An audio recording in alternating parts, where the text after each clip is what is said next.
Yeah. Okay.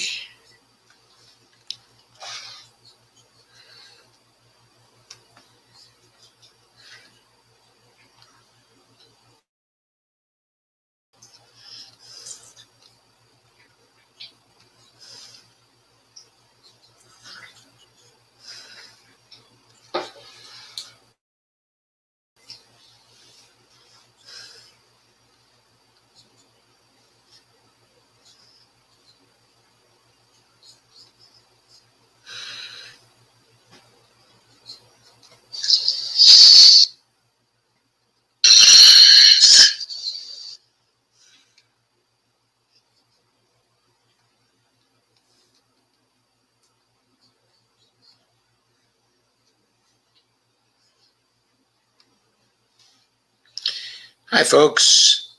I didn't have much chance to share here because of the disturbances in the public purpose chat just before this. I'm sorry that happened, but it was interesting to say the least. However, it did introduce a little delay in my getting in here, so I hope you'll excuse me about that. Hello, Dolores, and thank you very much for your help in that group tonight, since I was not around to help. Greg Mallard says, good evening, everyone. Great to see you, Greg. Ghostart says, regular Joe is just average Joe with gas. Carmen says, hi, had to hunt for you. I'm sorry. There was a disturbance in the public purpose chat group, Carmen, and I was late in scheduling the broadcast as a result.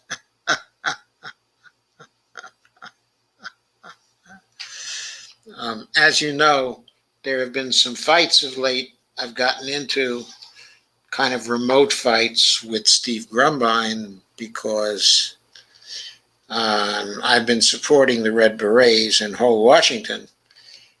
And of course, he's been on a tear against anything smacking of trying to bring single payer to states. And there's been a whole big fight over this for 2.5 months now. And I've been doing my best to support the Red Berets and the whole Washington people. And that leads me to the doings for tonight. There was another tweet storm today by me. And I am going to start off tonight by sharing it with you. Please share with everybody, please. I haven't had a chance to share much. I just share to my story and I share to public so that, this can be found on my page. That's all that I did. So I didn't do any of the sharing to the normal groups that I share to. So please share as much as you can. So far, we have only 4 folks here. And obviously, we need a lot more. Let's try to make it respectable tonight and get into the range of 16 to 20 folks. That would be very welcome. So thank you for tuning in on Facebook and on YouTube, Dolores.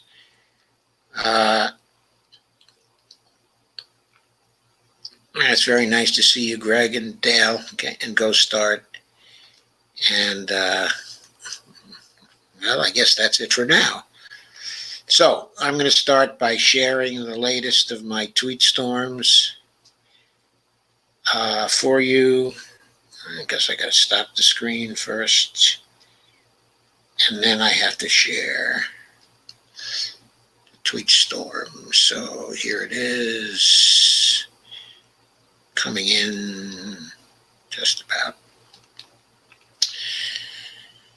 So I actually got involved when Laura, the head, of the Red Berets, M for All, tweeted, thankfully, at Joe Firestone, PhD, has made clear that real progressives do not soul of the MMT community.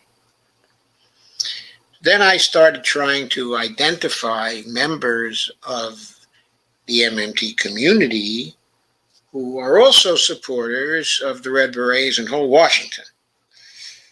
And I started off my tweet storm by saying, not just me, at Reality is Ralph, okay, which is the handle, okay, for Amber Lee Grigo, at Netbacker, which is Nathan Becker, at Sherry Wise One, at Jeffrey Denton, and at Desnoyer Scott, who is Scott Desnoyers.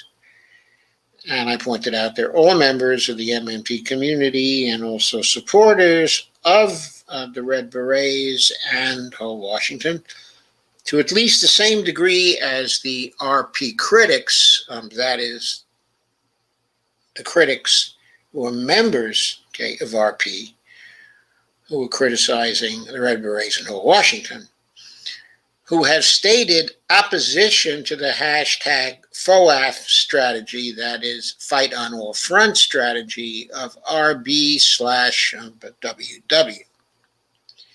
And before I go further, I want to say that I neglected to include in that list at Call for Congress.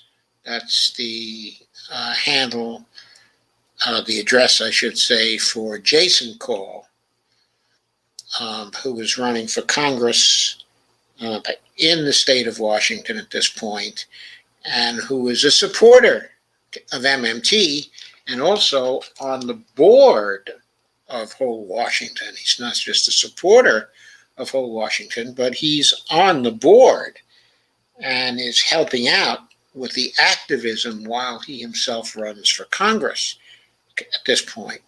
And in turn, Red Berets are really supporting him. And I neglected also, I didn't really neglect, but at first I didn't think I wanted to mention actually Ramona Masacci. And the reason why I didn't want to mention Ramona was because I wasn't sure about her status, okay, in RP, and I didn't want to cause a conflict between she and Steve by mentioning her here as one of those who are members of the MMT community and also a supporter of Ho Washington. So later on today, after this thread was done, I asked her specifically, did I do the right thing? And she informed me that she had now left RP and that she too was going on to greener pastures, okay, and that I can list her as a member of the MMT community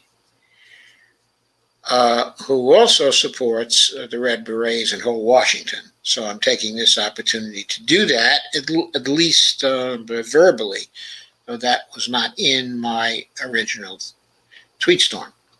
And then I went on, I said, in addition, and this is tweet number 2 in the storm, I believe there are other recognizable members of the MMT community who have been reluctant to go public, who are the supporters of FOAF strategy or who think RP has gone too far in trying to compel belief in its strategy to the exclusion of fight on all fronts. I can't say whether they will, and that takes me to the third tweet in this particular thread. There's a good reason why the tweets are not numbered. I should say that at this time. It's because this tweet storm was spontaneous. I didn't plan it. It just came pouring out of me. I kept on adding tweet after tweet after tweet till I was done. So I said, I can't say whether they will ever come forward, given their understandable reluctance to engage in public conflict with RP leaders. But I urge them to do so now. It is damaging to the MMT community to be associated with a group that refuses to recognize a basic rule of civil debate. Specifically, quote, I may be wrong and you may be right, and by an effort we may get close to the truth, unquote. That is a quote for those of you who do not recognize it, from Karl Popper, in my view, the leading philosopher of the 20th century. And also whose members frequently fail in debate to recognize other logical fallacies, including ad hominem attacks on people who favor one or another competing solution, labeling of solutions you don't like using terminology with negative connotations, personal attacks on those who favor solutions to problems that you oppose, of course, not to the problems you oppose, but to the solutions you oppose, who favor solutions. I'm sorry, I botched that one up a little, but you get what I mean. Okay. And appeals to authority. Those are 4 common logical fallacies which are committed, in my view, by RP people all the time when they debate others. Then I said, so on these grounds alone, I believe that reluctant members of the MMT community should come forward and declare that the Red Berets / whole Washington, WW, may be right in their fight on all fronts the strategy, if they believe that, and whether or not they do, should state their opposition to RP members' failures of civility through constant repetition of talking points that have been acknowledged and answered by supporters of RBWW. For example, RP members claim lack of currency sovereignty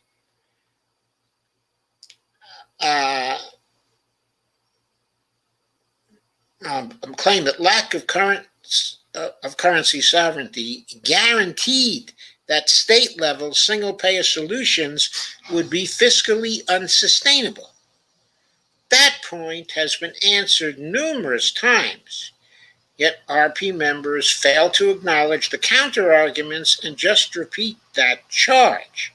Now, I'm not saying they have to accept the counter-arguments. What I am saying is that if they want to advance the discussion, they have to acknowledge the counter-arguments and then say what is wrong with them, rather than just repeating the original talking points they have, like parrots.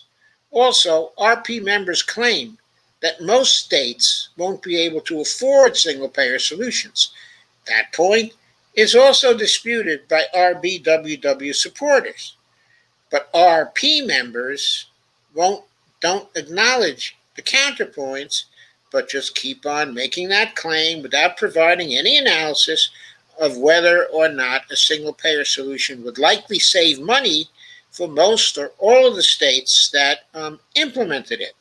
This point is key, because if single-payer would save money at the state level, then passing it would strengthen fiscal sustainability of states. Hashtag fiscal sustainability of states. Sorry. Next tweet. RP members should note that there are degrees of fiscal sustainability for currency users. All you have to do is read Stephanie Kelton to learn that. Hashtag fiscal sustainability is not a dichotomy. And the claim that most states can't afford single payer, also you can read me on that, I got a lot on that, can't afford single payer is a radical one if most or all states would save money from such a program.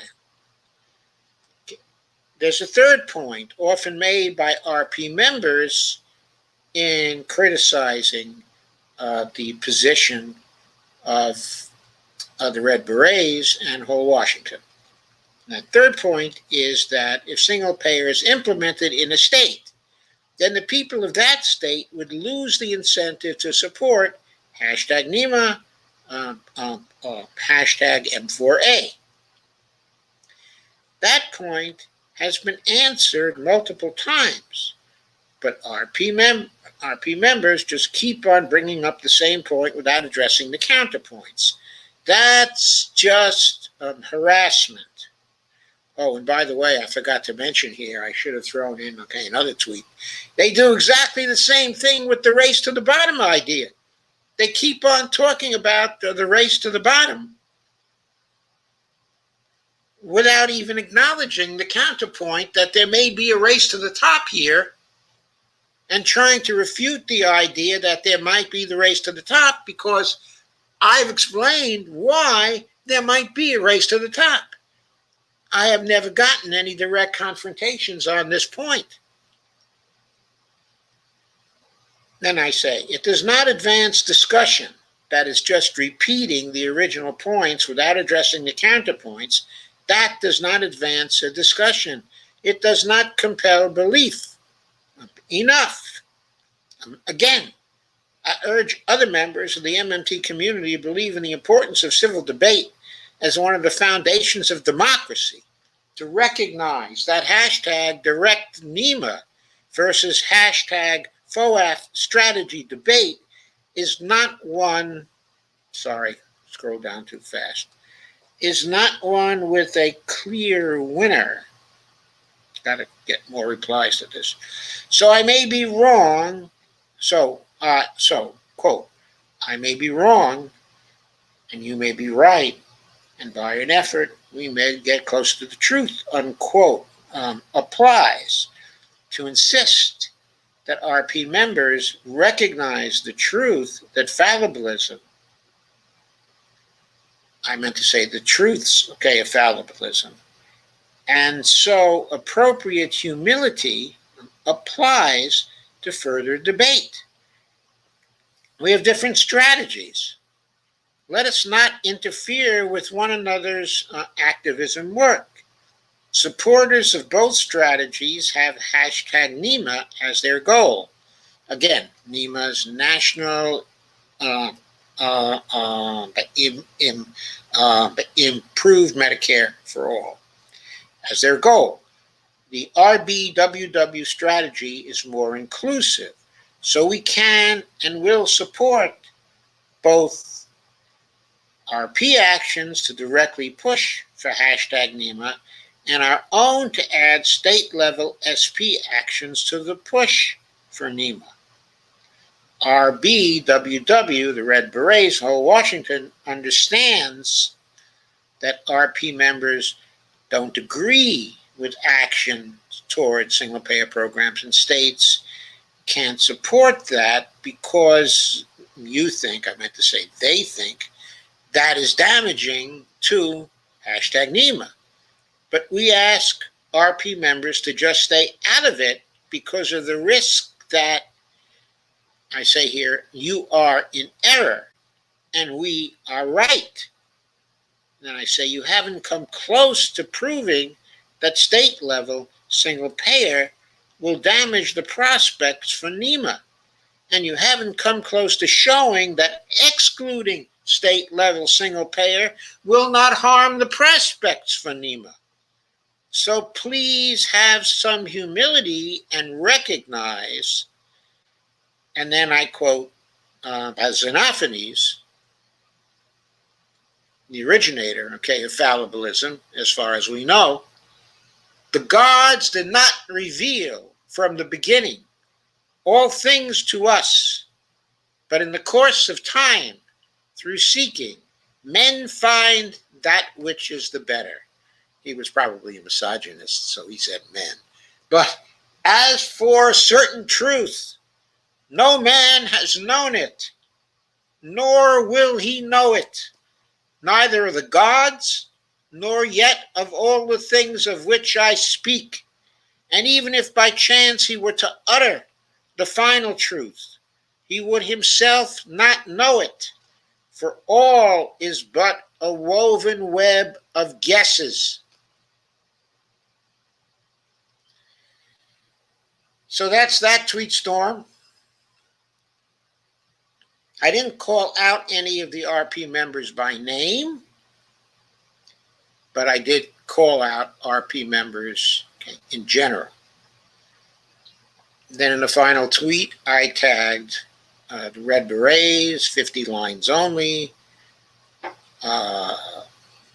who is one of the most important supporters, okay, of the Red Berets in whole Washington, who incidentally is not from Washington, does not live there, is from Pennsylvania, if I'm not mistaken. Lisa Theobald is her name. Desnoyer Scott, and again, I gave a tag to Amber, Amber Lee Grigo, otherwise known as Reality is Ralph.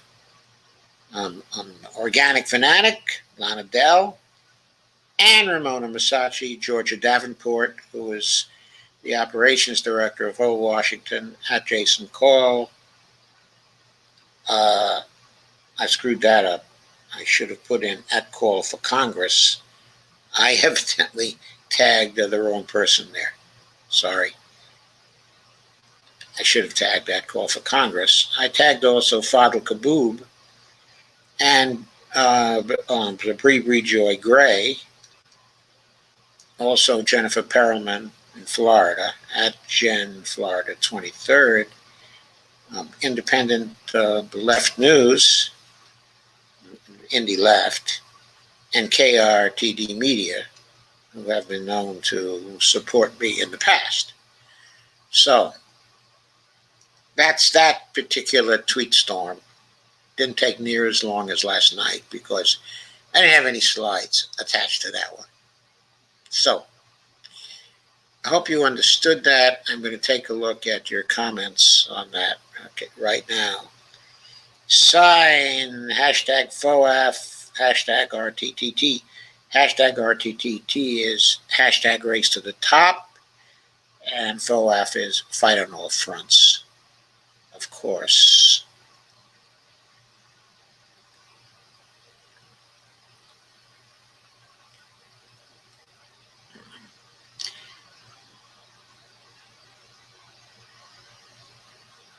No, Steve, I did not see your highway exit meme.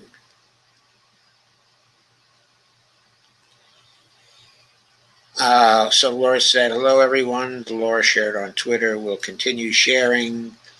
And Greg said, I'm listening as I play Farming Simulator 19. Terrific. Jim Bird says, hey, all, storm on. Jim Bird says, MMT, MMT, MMT. Jim Bird says, hell with the storm. Let's start a firestorm. Kay says, hi, all. Glad to see you. Kay, I already shared. Thank you, Kay. And it says, Jason Call, West Coast candidate, just said on Jen Perelman's live stream with an MFA organizer that Steve doesn't have all the answers. One of the RP group was making the point that Steve, P-R-I-G, Steve, programs are not the way to go.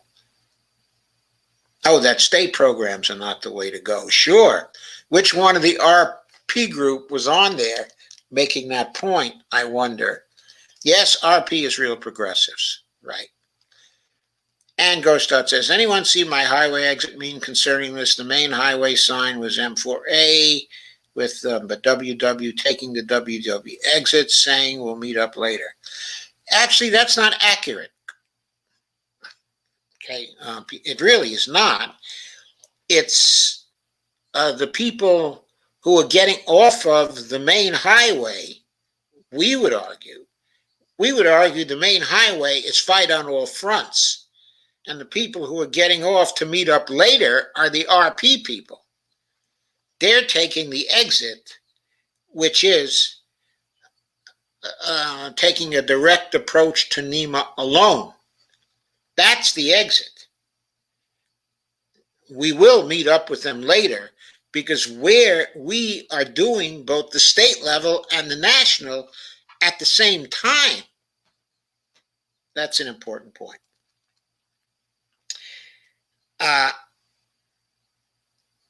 And Lana says, oh, I can't see the sign in my interface. Steve evidently has posted it, which is good. So Lana says, oh my God, Steve, no, but I love it. Will you send it to me? Kay says, grumbling depresses me, laugh out loud. Well, he never depresses me, he just makes me angry, that's all. I don't depress too easily. That's not one of my problems. So, okay, so that was the tweet storm for today. I'm going to move on now to Stephanie Kelton's latest post, or as of August 17th, it was her latest post. It's part one. Part one. I haven't seen part two yet.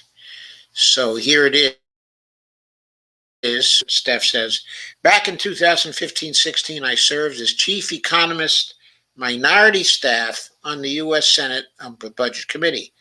I sometimes helped draft legislation that staffers would then take to other Senate offices. Excuse me for a second.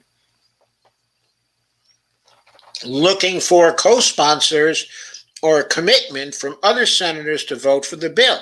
Inevitably, the conversation would go something like this. Staffer A, Senator is dropping a $1 trillion infrastructure bill next week.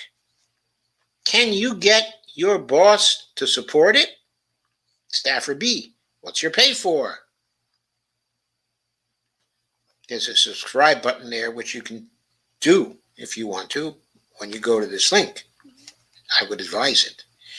That's a real exchange from my time in the Senate. Most staffers can tell you right away whether there's a snowball's chance in hell of getting their boss on board the moment you answer the pay for question. Explaining that the spending is, quote, paid for, unquote, with a wealth tax on fortunes that exceed $50 million, for example, would be a non-starter for every Republican in Congress, but also for many Democrats. That really never ceases to amaze me. Never ceases to amaze me that people who call themselves Democrats would not want a wealth tax on fortunes that exceed $50 million. Of course, the reason why it amazes me is because I'm 82 years old and I grew up with the Democratic Party. And when I grew up, those Democrats who held political office would salivate at the thought of taxing fortunes that exceeded not 50 million, but fortunes that exceeded 1 million at that time. On fortunes that exceed 50 million, for example, would be a non-starter for every Republican, but also a myth for many Democrats. Something more palatable, like closing tax loopholes or stepping up IRS enforcement of existing tax laws, would tend to garner more support, especially among Democrats. If your response for the pay-for question didn't immediately close the door on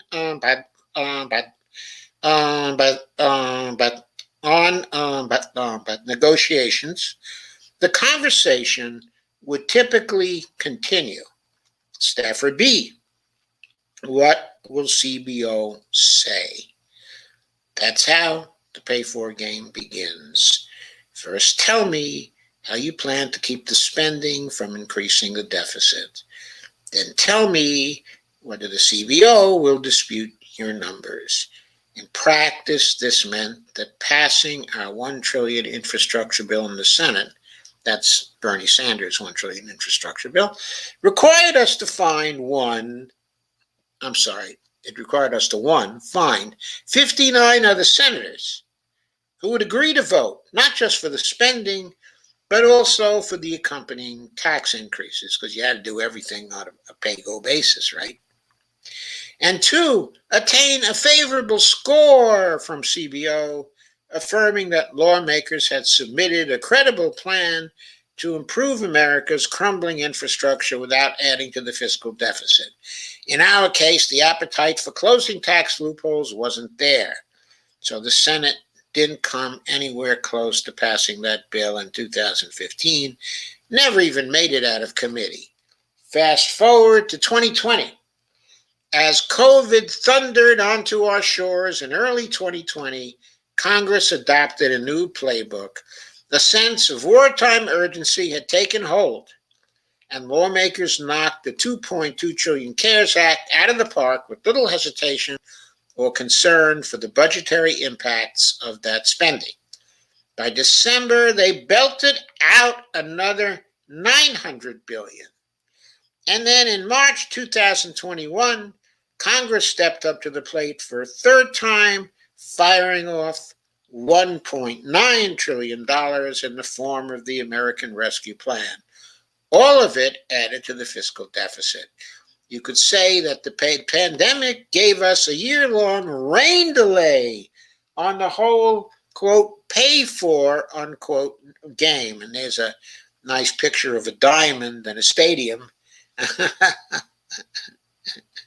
The rain delay ended when the White House announced that it intended to fully, quote, pay for, unquote, the president's $2.3 trillion American Jobs Plan and its $1.8 trillion American Families Plan. Just to remark, remember when people were saying, when the CARES Act passed, remember when people were saying, when the other acts passed, that the fiscal hawks, the austerity mongers, the deficit terrorists had lost in D.C., and people weren't paying attention to them anymore? And remember when I warned at the time they would be back for sure, that people hadn't accepted MMT? That it was out there, people were talking about it, but it hadn't been accepted, and these old fogies would not learn about it, and that as soon as they got a chance, they would go back to the baloney? Well, there it was. That announced it intended to fully, quote, pay for the president's $2.3 trillion jobs plan. And all the procedures stayed in Congress for enforcing that. There was nobody made a move previously to get rid of the CBO or to modify its duties, which they should have done. But nobody got rid of pay-go. They just put in some exemptions or waivers so they could spend during the crisis what they needed to spend. By the time of the American Jobs Plan, because the vaccines were out, everybody was acting as if the crisis was over.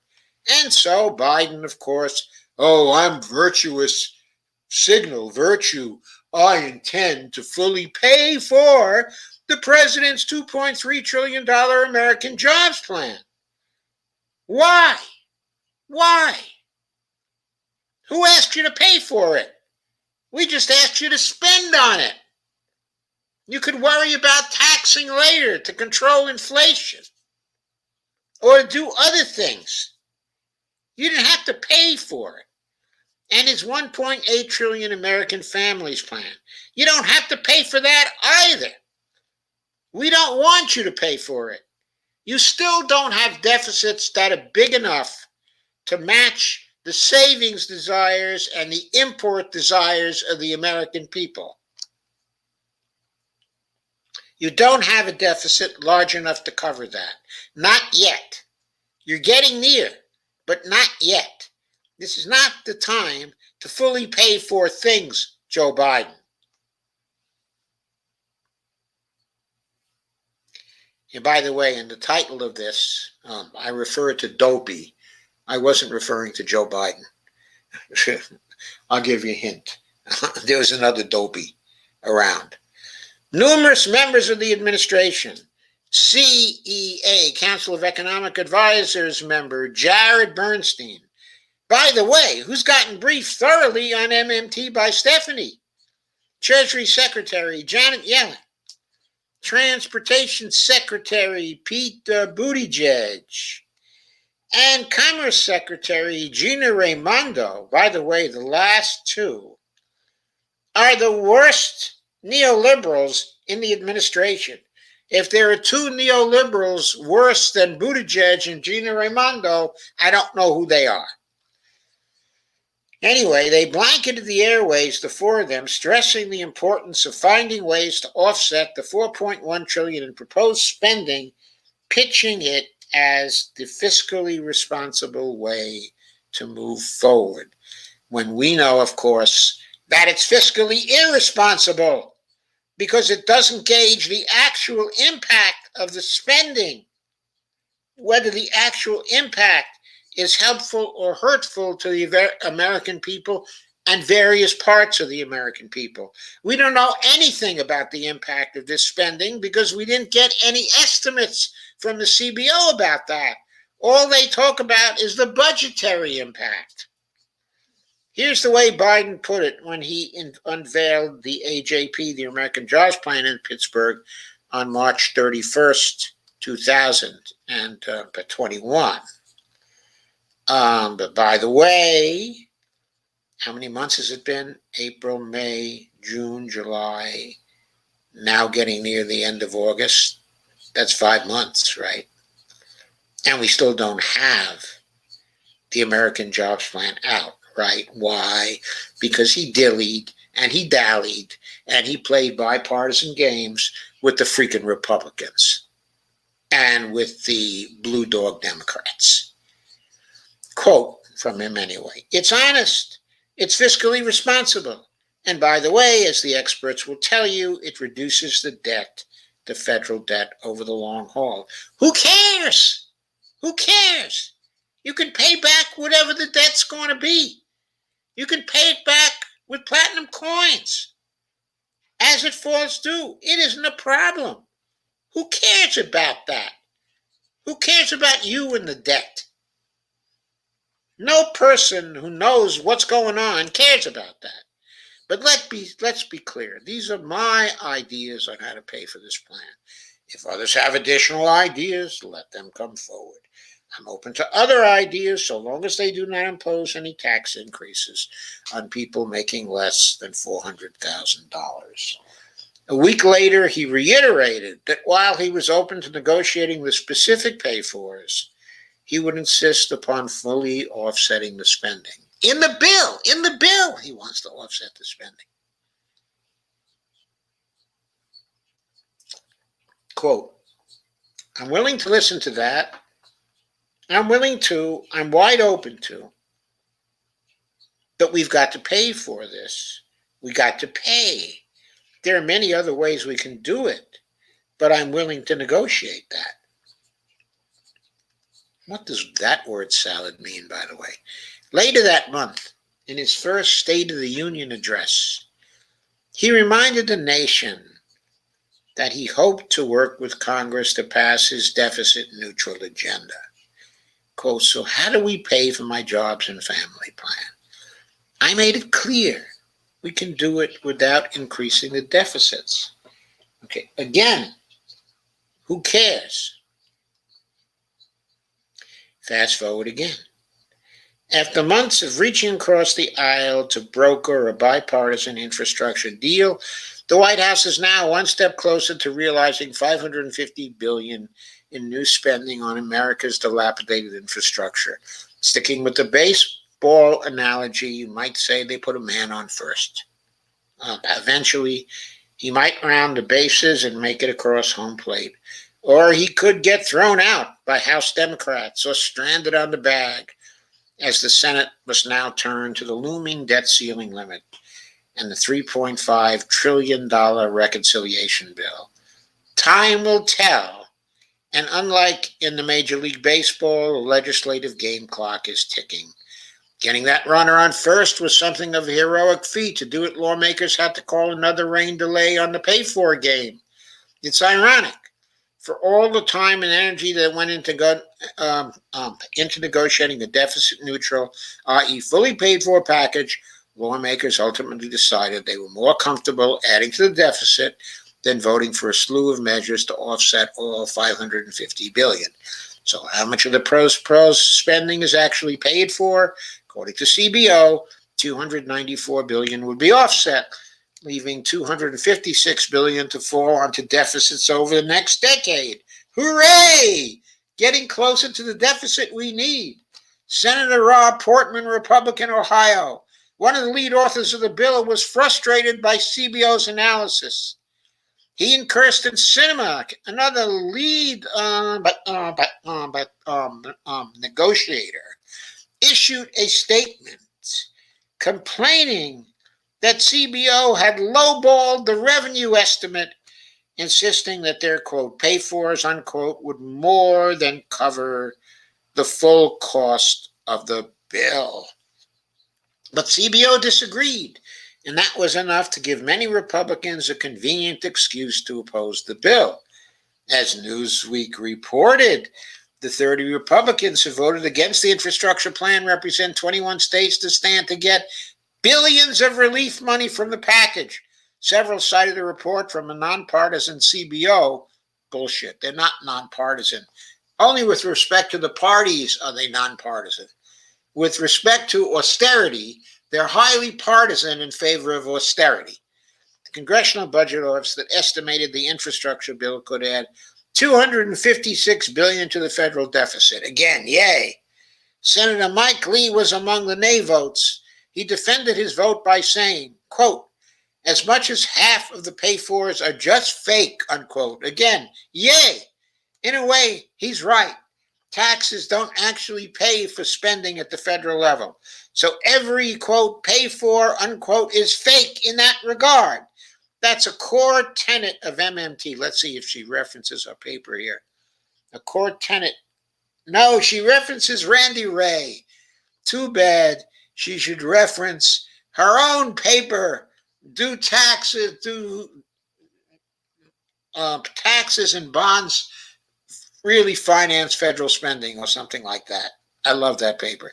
That's a core tenet of MMT, but it's also recognized by some economists who don't self-identify as MMT scholars. That must be Jamie Galbraith. Modern Monetary Theory and Taxing the Rich. I don't know. Have to check that out later. Well, let me just open it up now and see who wrote the damn thing. Oh, Dean Baker. It was Dean Baker. He's close to MMT in some ways. He doesn't self-identify as an MMT scholar. We're going to go over one of his pieces a little bit later. The truth is, most lawmakers don't actually care whether they're voting for so-called, quote, fake offsets. If they genuinely support the policy, a, quote, pay for, unquote, that works on paper, if not in practice, is often good enough to garner support. They understand the pay for game. So a wink and a nod. For example, in my book, I wrote about a passing remark from former Senator Barbara Boxer. I was seated on a staff bench in the rear of the Senate chamber, and Senator Boxer had just voted in favor of a deficit-neutral amendment during a special session known as the Vote-a-Rama. As she walked past the senator who authored the amendment, she quipped, I voted for your amendment even though your pay-for is bullshit, she said, quote unquote. I think Barbara Boxer was originally a New Yorker. Hey, the closest that I've gotten to her is seeing her pass me by in Costco in Pentagon City. Quote, I couldn't have said it better myself. Her point was a simple one. We've got a really screwy way of drafting, evaluating, and passing legislation. We pretend that the federal government needs to budget like a household. We think of taxes as something the government needs, i.e. revenue, instead of remembering that taxes are there to subtract spending power from the rest of us so that the government's own spending doesn't push the economy beyond its full employment limit. We hamstring legislation by demanding that the government, quote, pay for new spending, even when the economy could safely absorb that spending without the need for higher taxes. And we do all of this because we've decided that these household budgeting practices somehow serve the public interest. They don't, Stephanie says. The public needs to understand what this whole, quote, pay for, unquote, game is really about and why, despite appearances,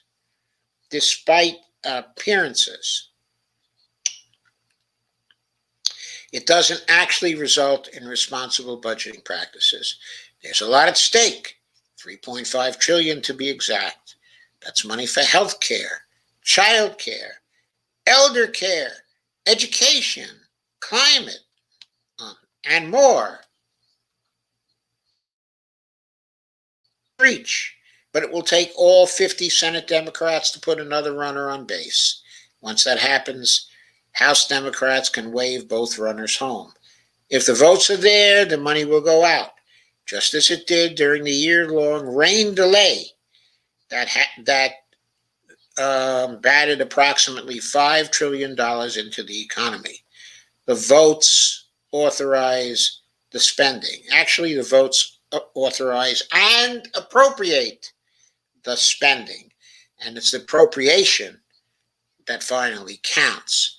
Once things are appropriated, that's a mandate for the executive branch to spend. And the executive branch has to find the money using the various devices that have been placed in the law to allow it to top up the Treasury spending account. That's not what Stephanie says. That's what I said. The votes are the real pay-fors. Everything else is political theater masquerading as sound finance. When I read this before, earlier, I did not give it likes, so I got to give it some likes here. Oh, there's only one like. Oh, it used to be something. I guess that's in Medium. In Medium, you can give many, many, many, many, many likes. So when I really like a post, I click on the like 50 times. And I give 50 times to somebody. But that's just me. Anyway, I forgot to share this with you. So what I think I'm going to do now is I am going to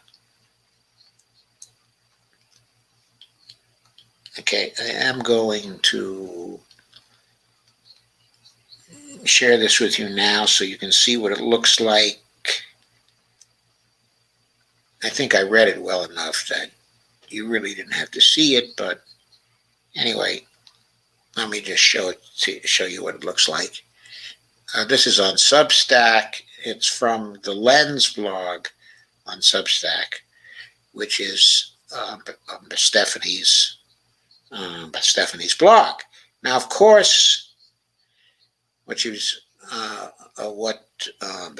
referring to there is the MMT lens.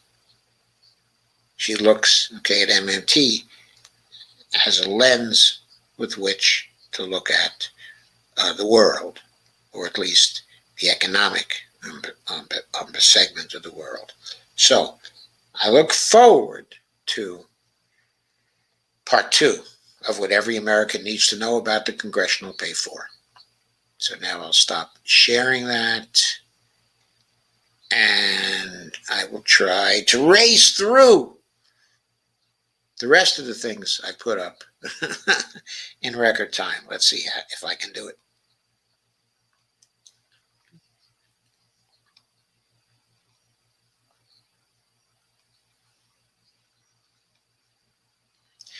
Guess what Joe Biden did?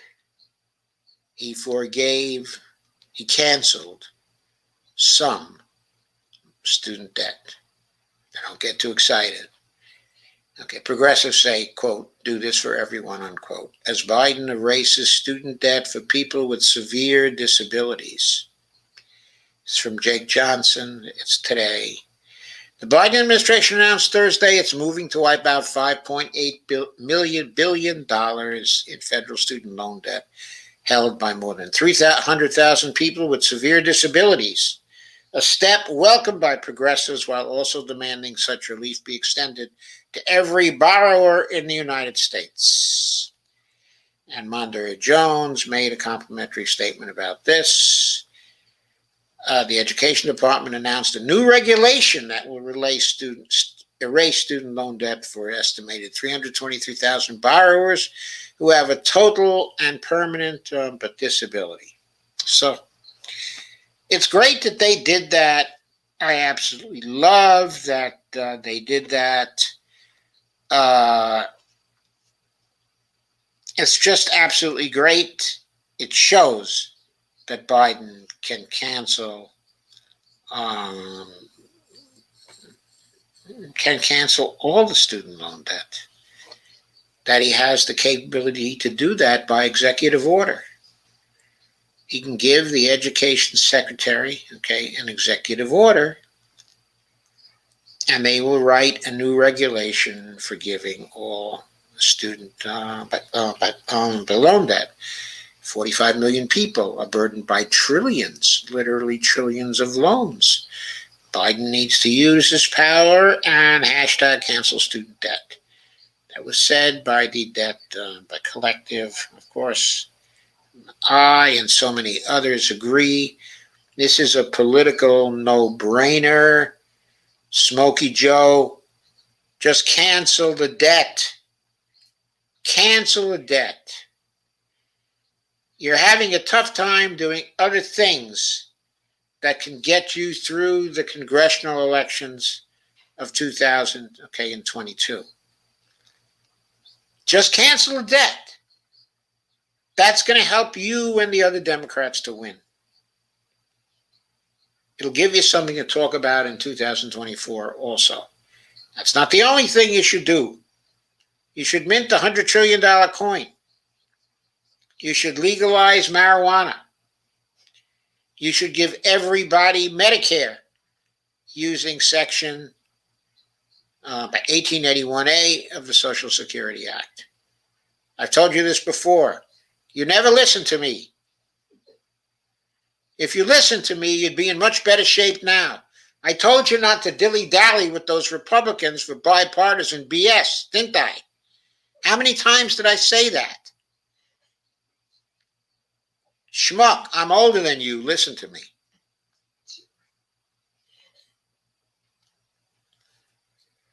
So, and here is Dean Baker's article. Let me share that. That's a bit of news I thought you'd appreciate.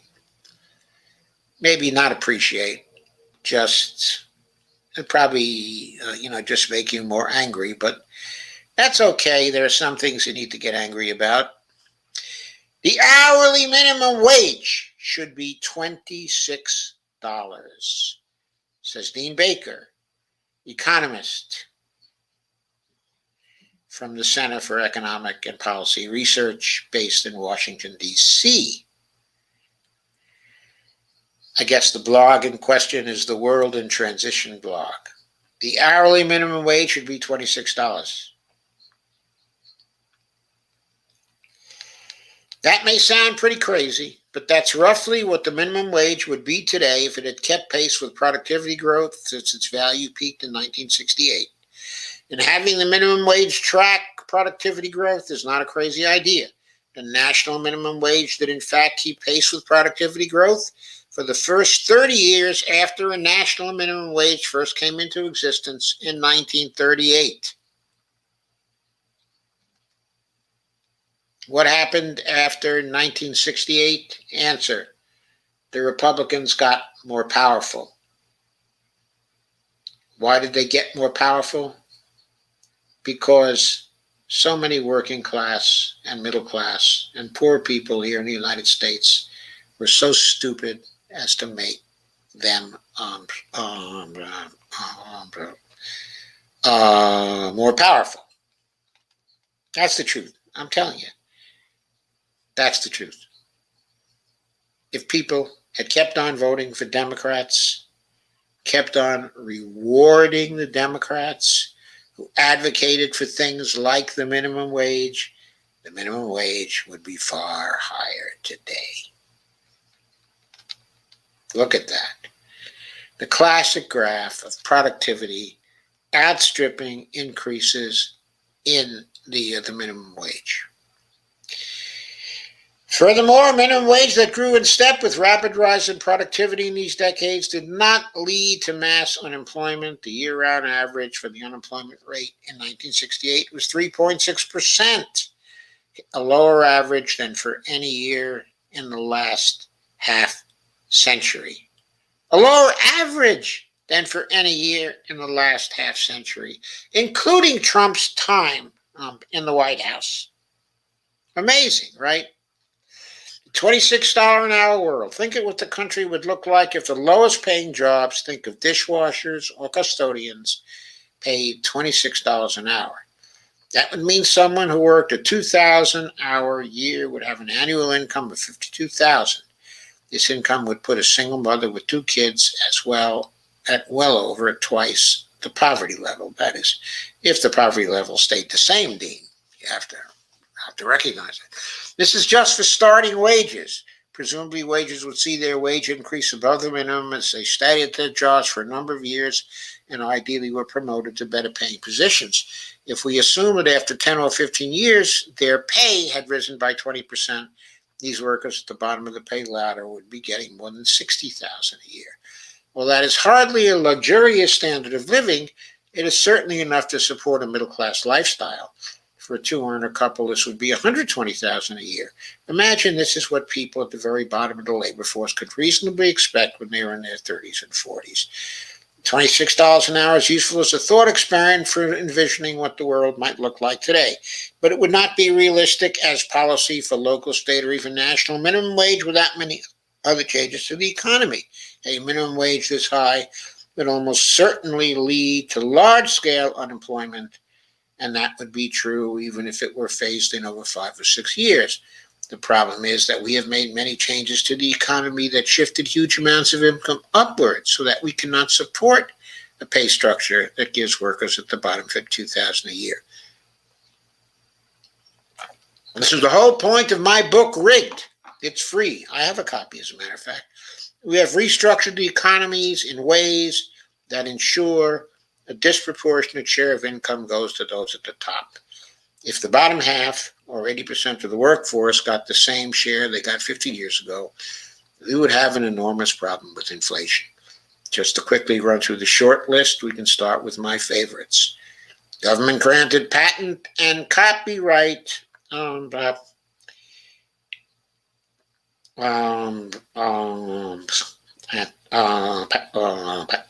copyright monopolies. Items like drugs, medical equipment, and computer software, which would all be relatively cheap in a free market, instead cost us huge amounts of money because of these monopolies. In the case of prescription drugs alone, patent monopolies and related protections may add more than $400 billion a year, roughly $3,000 per family, to our annual bill. In total, the cost from these protections can easily exceed $1 trillion a year, almost $8,000 per family. And the beneficiaries from patent and copyright monopolies are overwhelmingly those at the top end of the income distribution. Many workers in the tech sector make high 6 or even 7-figure salaries. Lucky winners can walk away with tens or even hundreds of millions of dollars because of these government-granted monopolies. Bill Gates would probably still be working for a living if the government was not prepared to arrest anyone who made copies of Microsoft software without his permission. And yes, there are other ways to finance creative work, innovation. We can pay people sort of like we do with just about every other task in the economy. Read Chapter 5 of Rigged.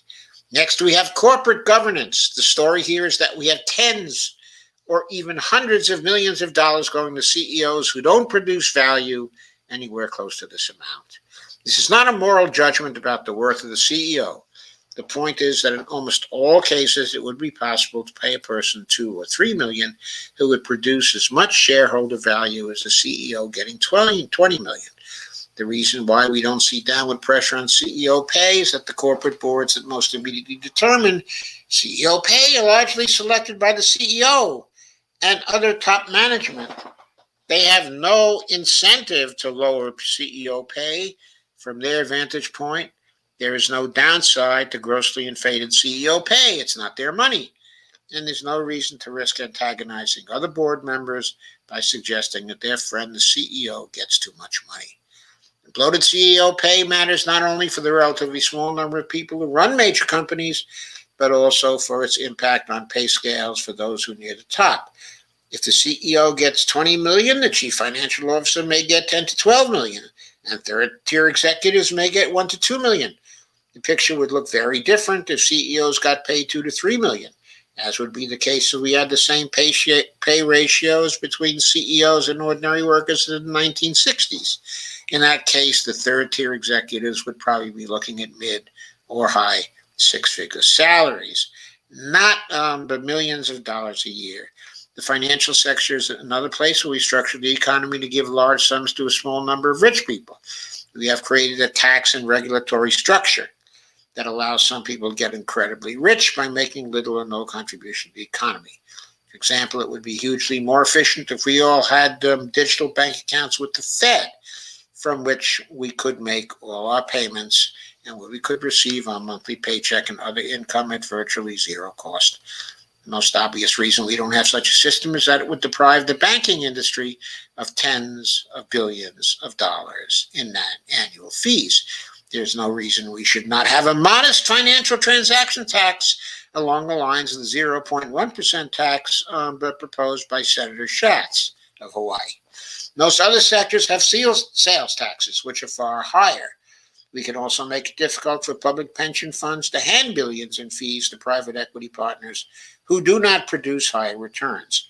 The same applies to private universities who seem to like having friends make millions off their endowments while losing the university money. And we have our doctors and other highly paid professionals who make more than twice as much as their counterparts in other wealthy countries because we protect them from competition, both foreign and domestic.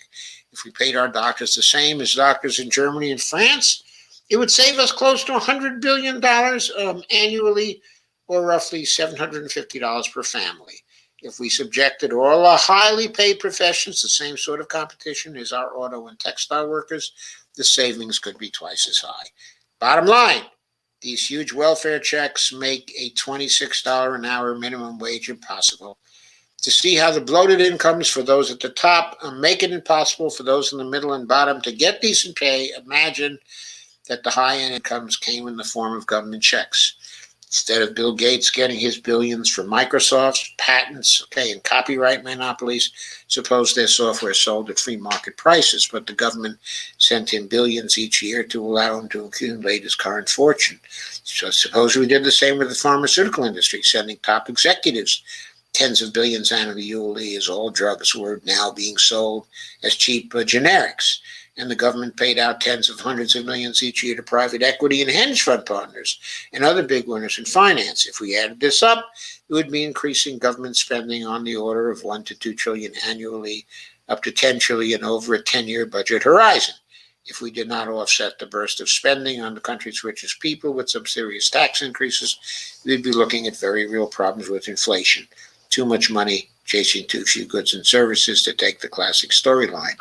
But we did effectively have tax increases.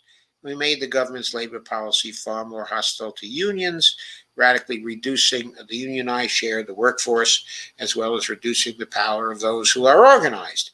We also subjected our manufacturing workers to direct competition with the lowest paid workers around the world, putting serious downward pressure on what had been a relatively privileged segment of the labor market. And we removed the link between productivity and the minimum wage. Not only did the federal minimum wage not keep pace with productivity growth, it did not even keep pace with inflation.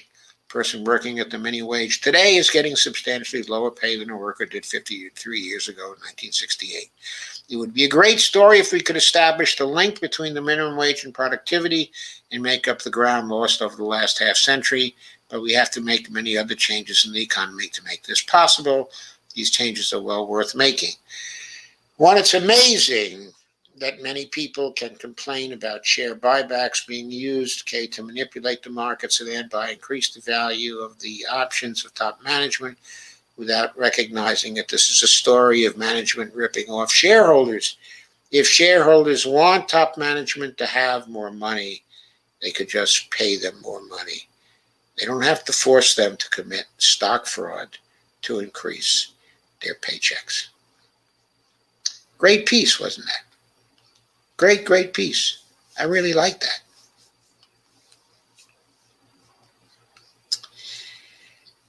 Okay, the next. The next piece of news, it's all about Nancy Schmancy Fancy. It's all about her. It's all about her legacy.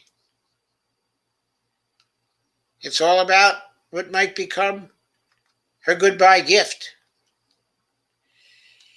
No time for amateur hour, quote unquote. Pelosi signals plan to steamroll right wing Dems. Jake Johnson, August 17th. Progressives commended House Speaker Nancy Pelosi for signaling late Monday that she doesn't intend to cede, CEDE, to conservative Democrats who are demanding passage of a bipartisan infrastructure bill before any vote on a $3.5 trillion budget resolution, a centerpiece of the party's social spending and climate agenda. Nancy said, "This is no time for amateur hour," during a private call with her leadership team, in an apparent reference to the 9 conservative House Democrats who are publicly threatening to tank the budget resolution that, if passed, will set the stage for the construction of a sweeping reconciliation bill. Okay, 9 Democrats led by Josh Gottheimer of New Jersey. Didn't I mention that a couple of days ago? It was going to be Josh Gottheimer that, I won't even call him a name, want the House to pass a widely criticized $550 billion bipartisan infrastructure bill. Before considering the budget resolution, to summarize this, what Nancy Pelosi said is that there's no way we can pass those bills unless we do so in the order we originally planned.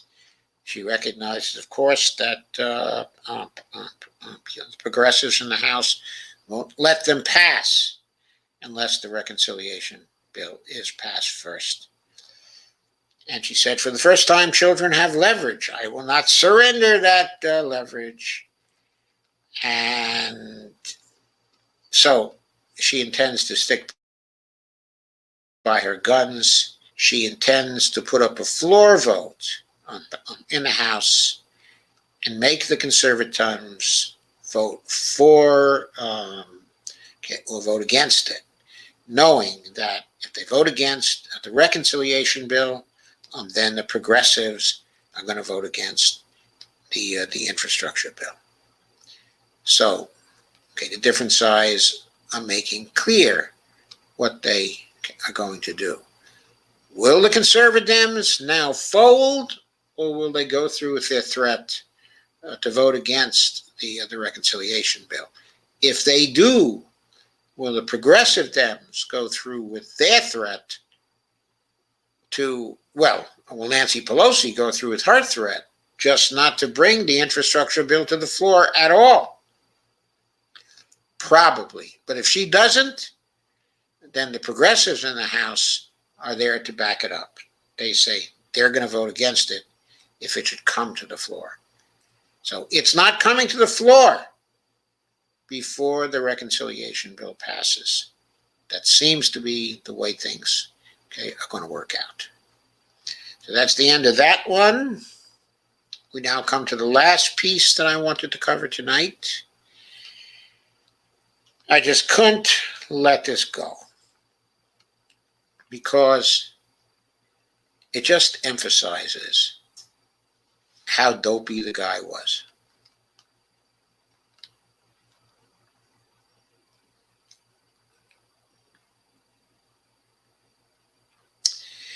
The Taliban surrendered in 2001. Remember now the dates, November 11th, 2001.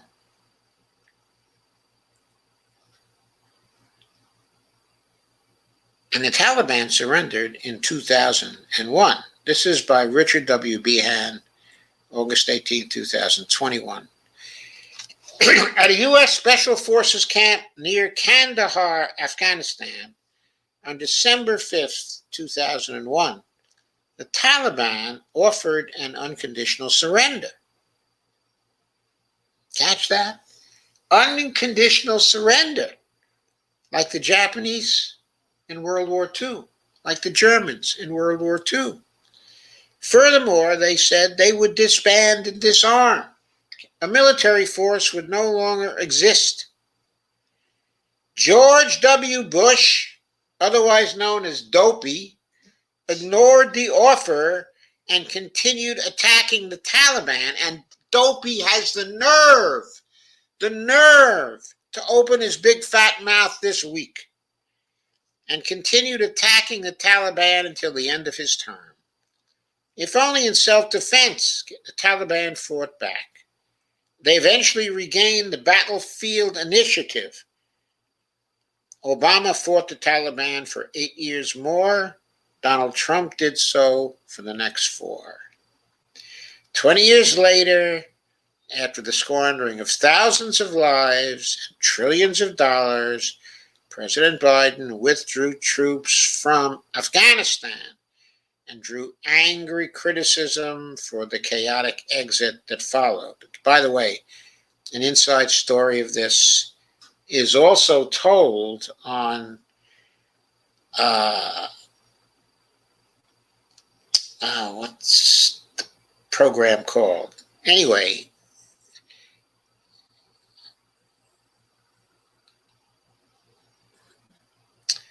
the Gray Zone had a live stream tonight. Okay. And Max Blumenthal, okay, and Ben Norton were interviewing Pepe Escobar, a brilliant journalist who tells us what was really going on during the 1990s and the early 2000s and the visions, the foreign policy vision, the stupidity of thinking that was motivating the government of the United States. So you got to take that in to get the full picture of what was causing the nonsense that I'm talking about here. 20 years later, after the squandering of thousands of lives and trillions of dollars, President Biden withdrew troops from Afghanistan and drew angry criticism for the chaotic exit that followed. How perverse we have become, says the Behan. We chastise President Biden for a messy ending of the war in Afghanistan and fail to indict George Bush for its illegal beginning. George Bush launched a war for oil and empire, invading 2 sovereign nations without provocation from those nations now. In other words, the provocation from Osama bin Laden, okay, and Al-Qaeda didn't come from the Taliban. Did not come from the Taliban. The Taliban had nothing to do with it. Yeah, they were in Afghanistan. They were. But by this time, the Taliban didn't even want them, and they certainly were doing nothing to plan an invasion of the United States. George Bush launched a war for oil and empire, invading 2 sovereign nations without provocation. He violated international law. He committed war crimes. That's a war crime. That's aggression. Within 10 days of taking office, the Bush administration formalized the decision to invade Iraq. Long before 9/11, the attack on Afghanistan was scheduled. Neither proposed incursion had the slightest thing to do with terrorism. The objectives were preemptive access to Iraqi oil, which, by the way, only polluted the earth, and a pipeline right of way across Afghanistan for the Unocal Corporation. 9/11 offered a spectacular and fortuitous covering alibi. President Bush declared, quote, a war on terrorism, unquote, and launched his premeditated wars. Osama bin Laden was portrayed as an iconic terrorist to be apprehended for his orchestration of 9/11, but George Bush, from his first day in office, January 20th, 2001, could have negotiated with the Taliban to assassinate Osama bin Laden or to surrender him into U.S. custody. That was the standing offer that the Taliban tendered in late 2000, seeking to retain U.S. favor after bin Laden bombed the USS Cole. The Bush administration refused the offer 4 times prior to 9/11, and once more 5 days later. What do you think of that, folks? What do you think about that? Don't you think George Bush should be prosecuted for war crimes now? How about the death? How about the death of all those Afghanis? How about the death? How about the deaths of our people? How about all the wounded, crippled people? How about the people condemned to chaos in their country for 20 years because of what the Bush administration did and because of the stubbornness of the other administrations not being willing to admit that we were getting beat in Afghanistan, that the war was a mistake, and that honor called for us to get out of that damn war. Saddam Hussein was said to be an intolerable terrorist threat too. Regime change was necessary to remove him from power. In February of 2003, Saddam Hussein offered to enter voluntary exile in Turkey, Egypt, or Saudi Arabia.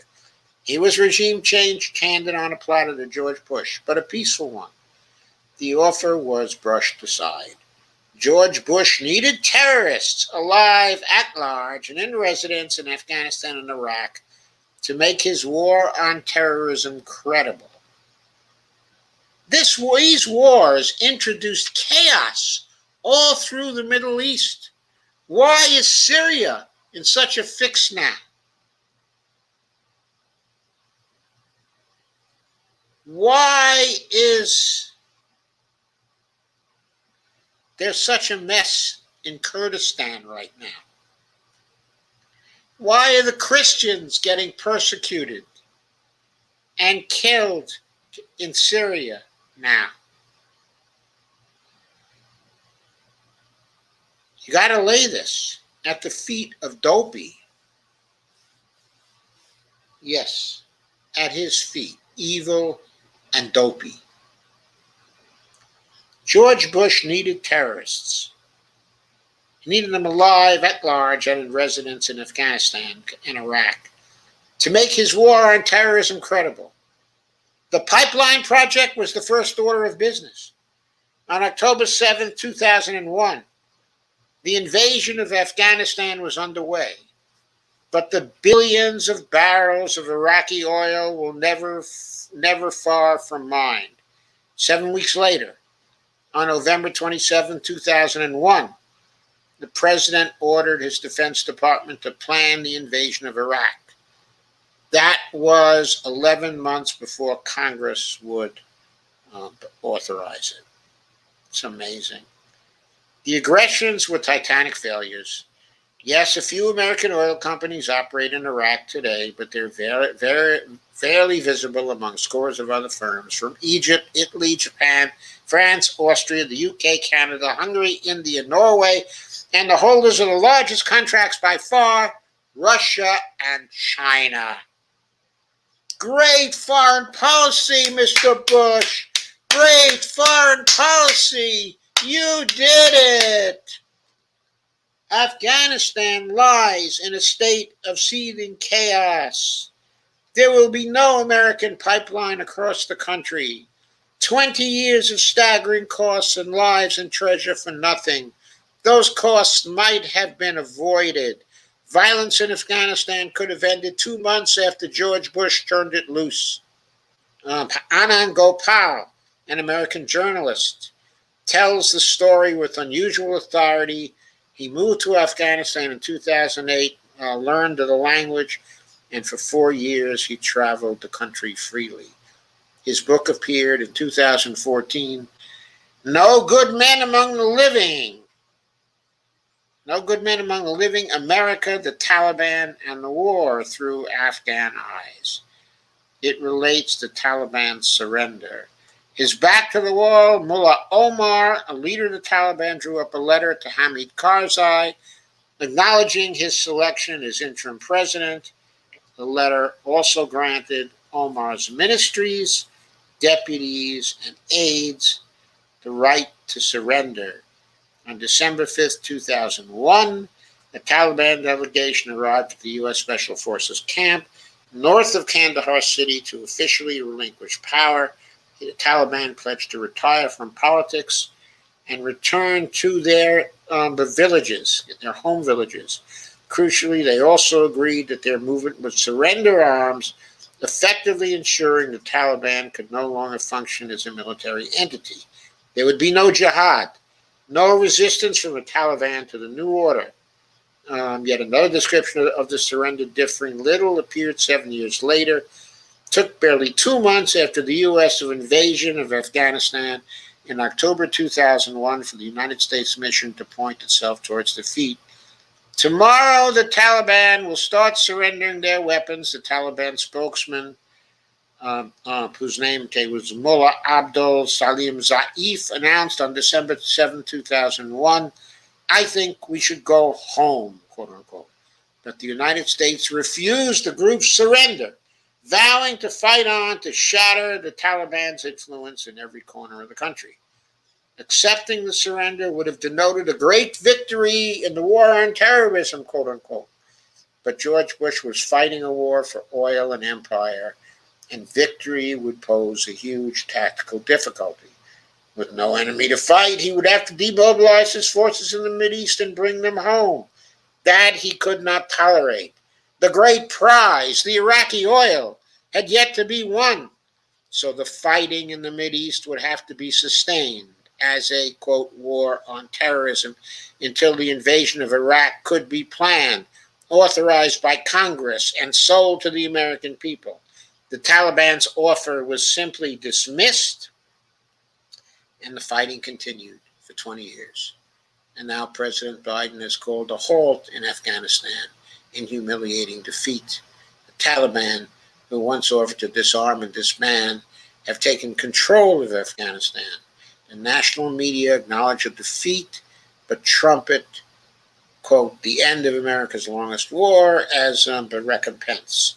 That is grossly misleading. American military violence rages on in the war on terrorism. U.S. combat troops remain stationed in Iraq, Syria, Libya, Kenya, Somalia, Yemen, Jordan, Kuwait, Djibouti, Qatar, the UAE, Turkey, the Philippines, and Cyprus, and we conduct counterterrorism operations in 61 additional countries around the globe. This madness is the legacy of the Bush administration, and successive presidents have done nothing to end it. Withdrawing troops from Afghanistan is a no-brainer tactical retreat, but George Bush's bogus war plunges mindlessly ahead. President Biden, carpe diem, called the war on terrorism for the fraud it is, and end it.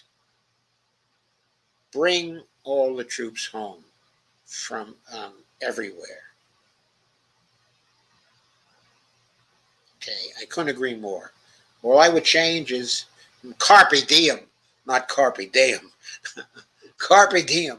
Seize the day. Seize the day. Yes. Seize the day. So that's it. That's what I have to say for tonight, other than to answer all of what I hope are your many, many questions.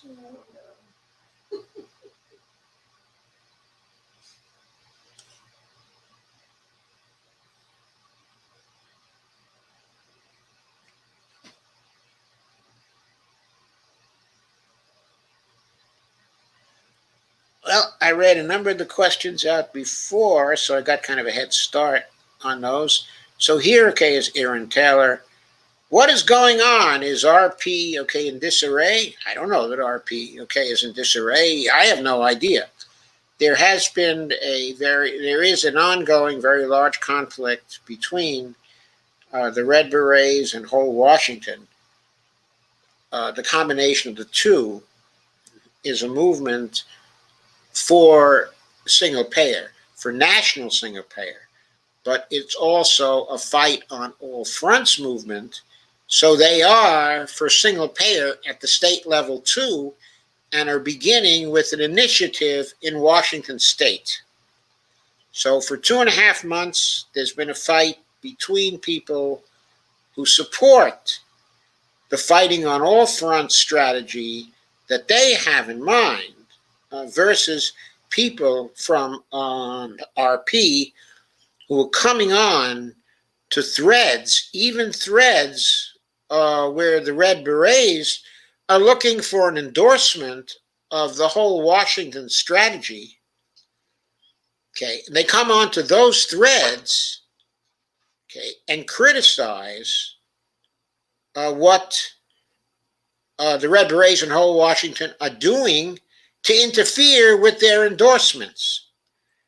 When the same Red Berets in whole Washington are enthusiastically supportive of Medicare for All at the national level, are involved in marches, are involved in calls for Medicare for All, are tweeting about it all the time, and are even more activist at the national level and have been for a longer time than RP is itself.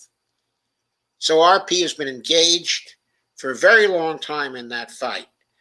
I have joined up with the Red Berets and whole Washington to support them. I think they are very, very right, okay, in this matter. And the last a few days, I've had a number of tweet storms supporting them, okay, in various ways. And they've used also my endorsement of them to try to counter the idea that RP is somehow representative of the MMT community at large. That's been somewhat successful for them, but also it's been successful that there are a good many MMTers that are part of the whole Washington movement and that are supporting it. At latest count, there are 8 such people. Lana says, Aaron, ongoing argument since the end of May, right, that state single-payer programs will ruin everything, in a nutshell. Dr. Joe has talked about this in more detail lately. Yes, in a number of streams. I've been talking about it actually in streams from the beginning of June. My first stream on this was the first part of June. And I've continued to talk about it. And I talked about it, at the time you entered, I had already gone through a tweet storm on this today. Lana says, may not nay, and Gregory Mallet says, they've since been bought off by big pharma and health insurance entities. Shake my head. Who's been bought off by big pharma and health insurance entities, Greg? And Gostat says, Belanadel hates the clock. Scroll my media. Seems I need to come up with a new one. What? What's that? And Greg Mallet says, it took the coronavirus to kill the deficit myth. Stephanie Kelton. Nope. No. It hasn't killed the deficit myth. We see it all over again now. We see it in the Joe Biden administration. And Lana says, Dr. Joe, don't read this out loud, please. Steve, I am taking a Twitter break. If you can send an email. I'm sorry, don't read what out loud?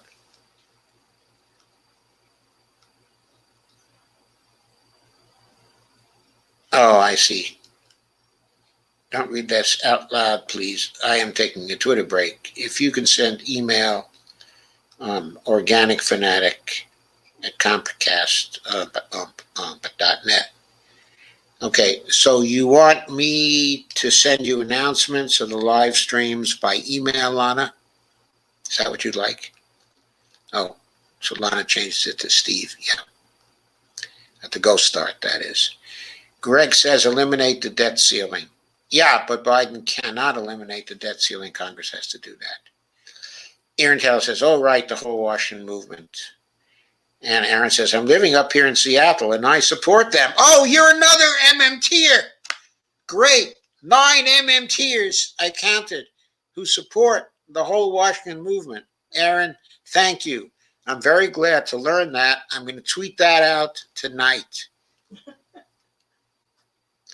In my list, I neglected to mention Jason Cole for Congress, okay, and Ramona Masacci, who has left RP recently as well, and you.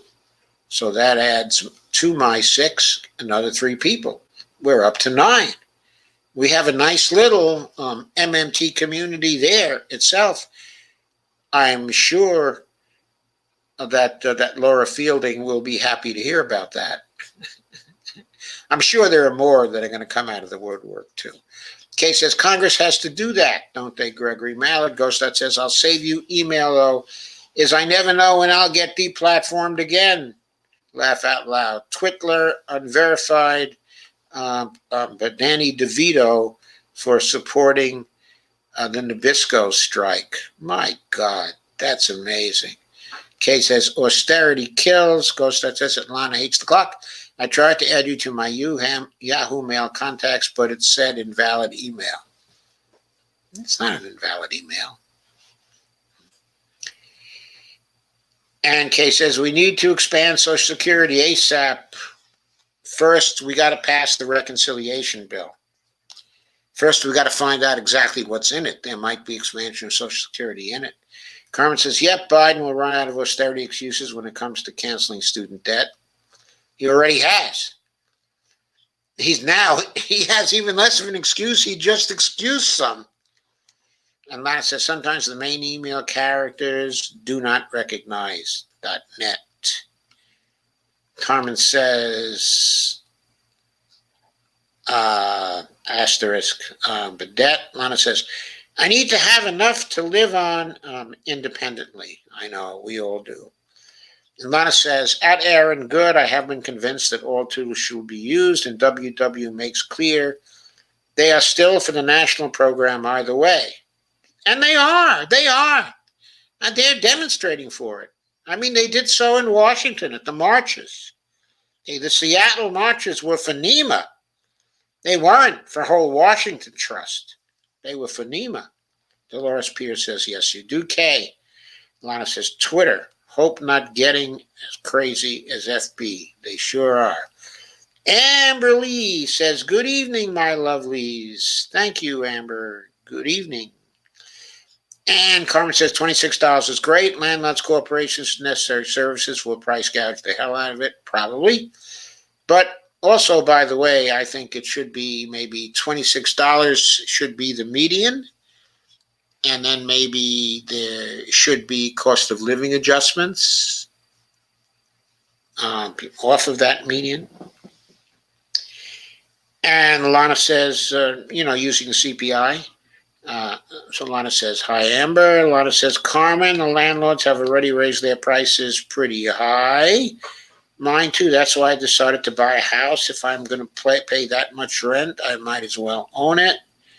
You're lucky prices are, I think, reasonably low compared to other areas of the country in Minneapolis. Amber says, I miss you, Lana. And Lana says, miss you too. Glad to see you here. Kay says, scares the hell out of me to be homeless. Ghostar says, the D.C. MAGA bomber's biggest complaints were the shoddy treatment the healthcare system gave him and his wife. And Ghostar says hashtag but negative Nancy. Lana says, I am so sick of Pelosi, the enemy.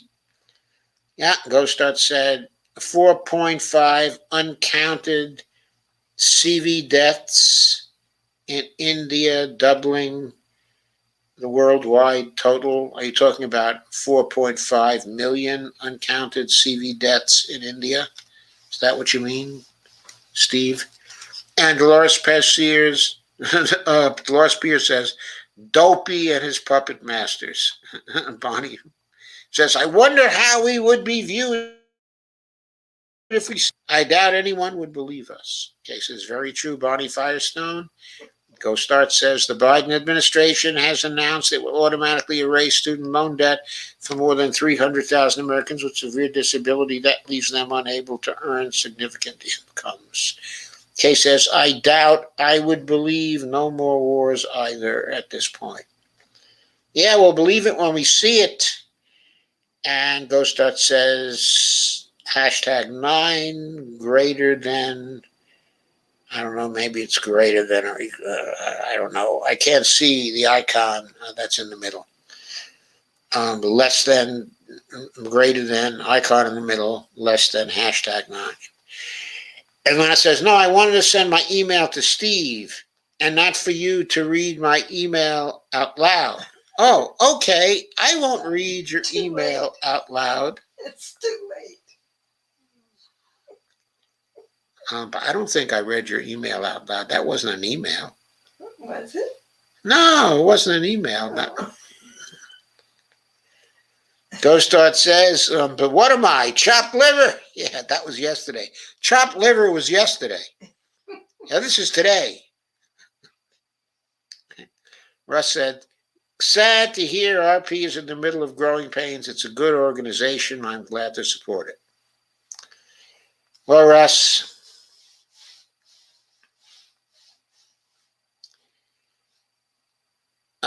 you're entitled to your opinion, but look at all the people who have left RP.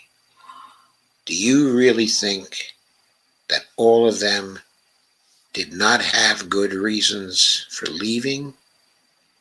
Do you really think that that all of them were simply people who were plotting against Steve for nefarious reasons? I don't think you really believe that, Russ. I think you're much too sensible for that. Anyway, I mean, there's so many people. All the people I named, okay, as MMTers, all the 9 people who were supporting Ho Washington, okay, other than one of those people learned their MMT, okay, at RP. Why do you suppose they all left? Who's the one person who didn't learn their MMT at RP? Me.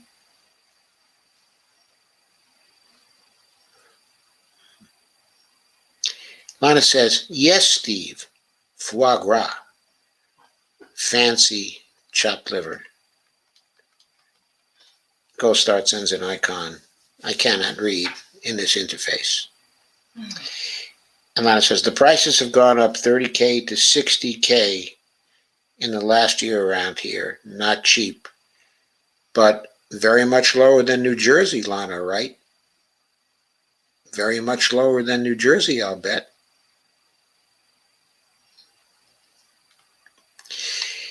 Okay, I have come to the end. So thank you very much for coming. It's great to see you here.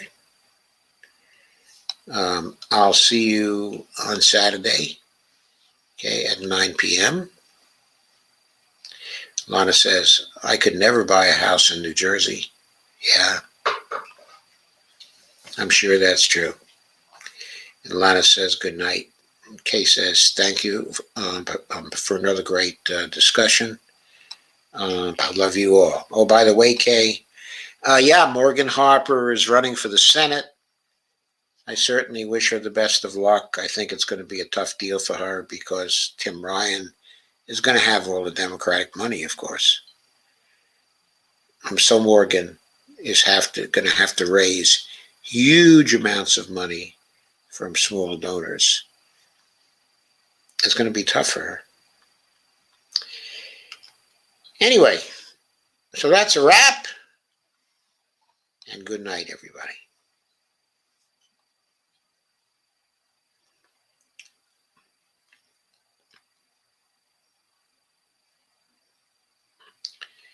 Kay says, love Morgan.